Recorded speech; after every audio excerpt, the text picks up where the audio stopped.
Hello, muffins. I am going to be doing an analysis video today, excuse me, of the final scene of Frances Ha.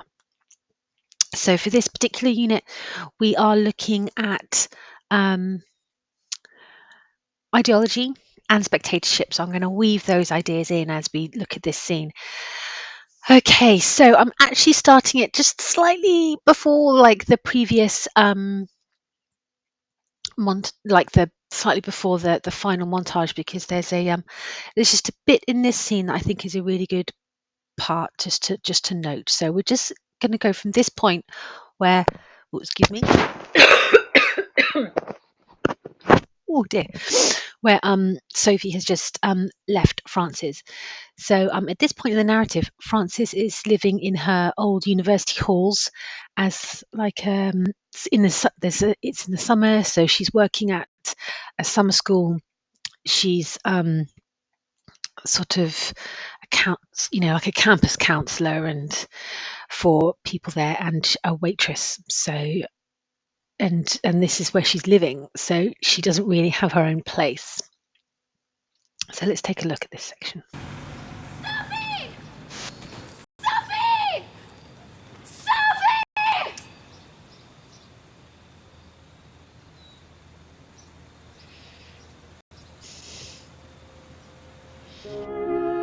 Okay, so that little bit there, that little section, the reason I wanted us just to start there is because that is an example of Frances where she's at her rock bottom. So she's standing in the street without anything on her feet. Remember, Sophie always insists that she takes off her socks whenever she gets into bed. So she stood there, like literally in the clothes that she's got, and it's very dramatic. It's like a rom-com, isn't it, where someone's like yelling in the street after someone else. So Sophie's gone. It's a rom-com moment, but that's kind of like undercut then with this point of view shot. Really interesting shot too. It's a Frances point of view shot, and it's her world is turned upside down, so the feet are kind of like on the other angle of what you'd expect. So it's we'll call it a 180-degree reverse point of view shot. 180-degree reverse point of view shot of Frances, hitting actual rock bottom. And then here we go. This is the final scene. We have one of these tableaus, just like in Vivre sa vie or à la Vivre sa vie. And we can see from this address, Washington Heights. She's spoken before about she might have to move to Washington Heights and out of Brooklyn because she can't afford it. So this is an example of when she's finally coming to this she's obviously come to this realization because of the change of her address here, that she has to change her life somewhat, and that's quite a mature decision, in that she has to alter her expectations of life. The people around her live in wealth, but she doesn't really. So she's had to kind of like have that moment of realization, which is where that rock bottom moment beforehand comes in. So here we go, we're in Washington Heights now.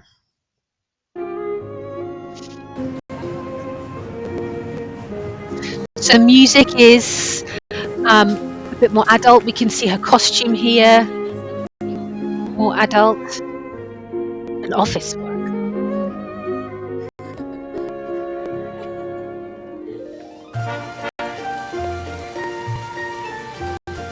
So we now have we have a happy and more mature Frances. She's working in the office. Oh, I can't remember the name of that character, but the other dancer, like the manager, is a real, like, relatively famous dancer in real life. And just like in the opening montage, we have this moment where she's kind of frolicking in the park. We look at this, and initially our spectatorship sort of like understanding of this film so far, we're thinking, oh, here she goes, she's just kind of like twirling in the park. And then gradually we start to see, actually, this is something more choreographed, something more planned, something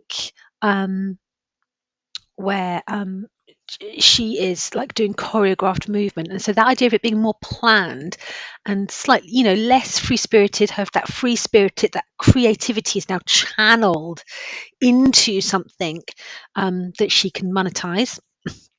And what's important now is she is central to the frame. The person that she's with, they are off screen. She is with someone in this scene. I think the box in which my face is in is kind of hiding them a little bit.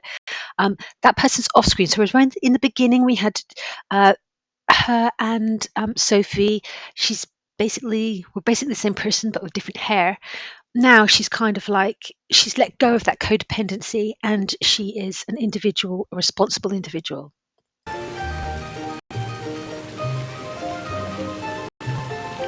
Probably head back in about 5. Yes, hi, this is Frances.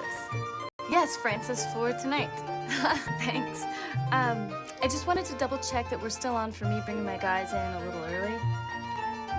So she's Okay, leading, she's taking great. control now, I'll see you in planning ahead. I think the other two groups will be here by 6:45. This is We'll be one done by of then. the Thanks. only black characters in the whole film. That's it, that was her line. She walks off screen, there to assist Frances.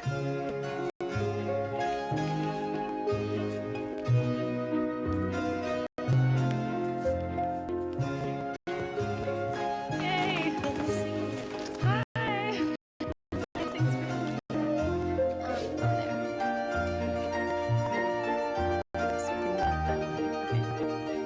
So choreographing, leading. And then you guys friends for a second? Can I see the two of you?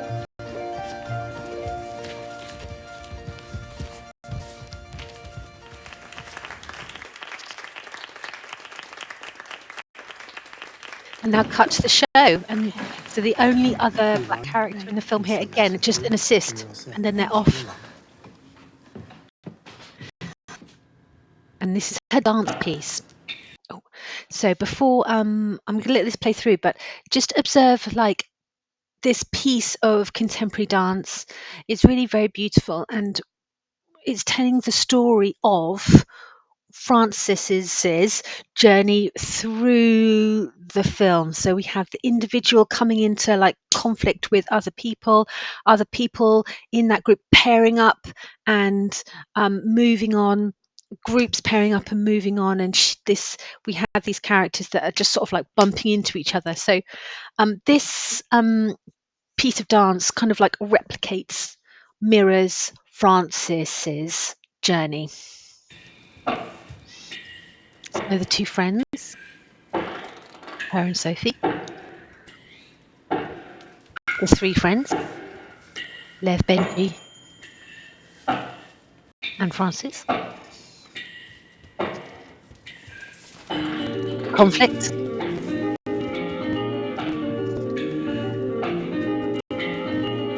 And this is a nice piece of cinema. It kind of echoes for me. There's a moment in Vivre sa vie where Nana's watching Joan of Arc and we see her reaction. So these reaction shots stitch the audience into this scene as the audience. And everybody seems, I think the combination of music and performance here kind of like gives us a real warm, contented feeling. And this feeling of pride is, I think, was what we're sort of like seeing in this scene.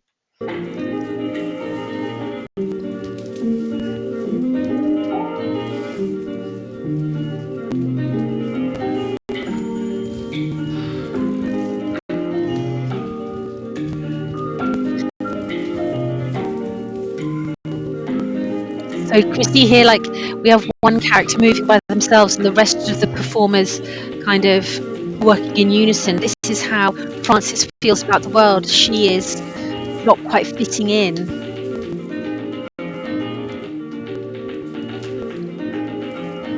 So this is an artistic expression of her feeling, like the messiness, movement. This is Frances. Fuck you guys. You got married. We did. What? Hi. Do you have a super name? Hey, that was great. Oh, thanks, Ben. So we now have this. I gonna go out and say I think this is about an implied romance between the two. This kind of like reconnection, the awkward like discussion about are you undateable still? It's flirty, it's adult, and she's now calling him Ben, not Benji. And can you see now here that she is, in terms of proxemics, she's in a slightly elevated position looking down on him. So she has more of the control here in this scene. I like things that look like mistakes. Yeah, no, at times it reminded me of, did you see the exhibit at the Met about the textiles that influenced Matisse? That's what your piece reminded me of. Not the paintings, but the textiles. Undateable. Me? No, I meant me that time. Oh yeah, textiles. Yeah, but also true, meaning I'm not dating anyone. Undateable, same difference. Oh, Are you really still, are you undateable? you mean am I? Oh yes. Yes, very undateable.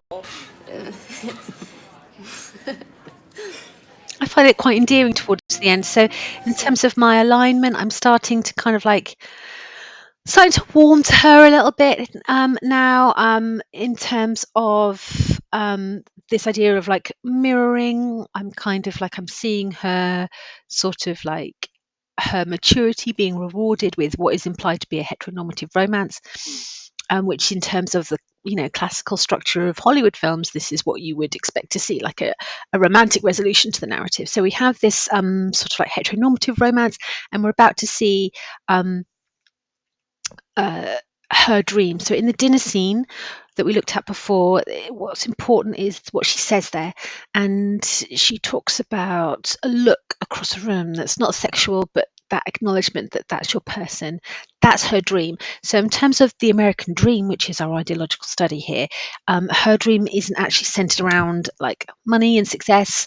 That appears to be a byproduct of her pursuing her like creative dreams with the dance, but also pursuing her creative dreams kind of like allows her that space to become mature, and then she is also rewarded with heteronormative Benji romance, but also this moment, which is her dream, which is all she wants, and it's with Sophie. The female like plutonic friendship is more important in this narrative than the heteronormative romance. Interesting, and so you just to me it came right out. I really appreciate that, and Yeah, it's a huge accomplishment. I mean, it's a huge piece. yeah, I know it's a lot of people. Thank you. It should be it's just great. I have to say, it just is so impressive to me. Although, because it's Frances and there has to be something that just niggles. What a great place to pause actually as well. Look at her face. This moment here. So we have this like proper professional like choreographer complimenting her, saying it's a great piece. I'm really proud of you. And Frances kind of like is talking to this woman and then literally kind of like turns away from her to make eyes at Sophie. I find that a little rude, but she doesn't understand or pick up on social cues, does she? That's kind of like one of her things. So she hasn't still lost that frustrating element, as we spoke about before. Baumbach gives us this push and pull with Frances. We're sort of like we're drawn in and then pushed away and drawn in and then pushed away. But at the end of scenes, we normally get a note or a beat or usually comes in the form of an extended reaction shot on her that makes us kind of like align with her a little bit towards the end of scenes. So we experience the push and pull, and then our alignment at the end is usually with her. Who are you making eyes at? That's Sophie. She's my best friend. This is very romantic. I think that's a look of pride, sort of like secret communication between the two of them. And here we go. This is her. Look, she fills the frame. She's now central. I find that a bit Wes Anderson, that framing, that centrality.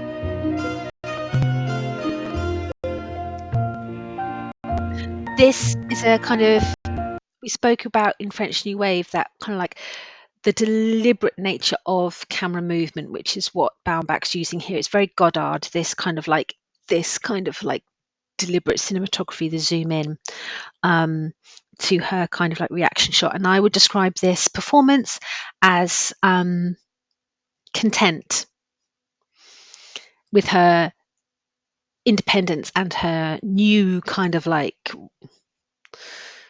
outlook on life. Point of view shot.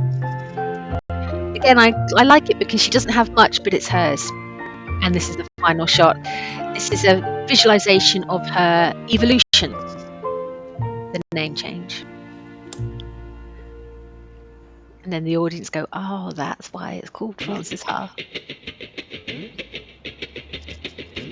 Written by Baumbach and Gerwig. And I think this film ends on a really positive note. I know when to go out. I'm going to leave it there. And I hope you enjoyed studying Frances Ha. I know that you're going to smash it in the exam. And that's it. Just stop recording. Stop recording now. Bye.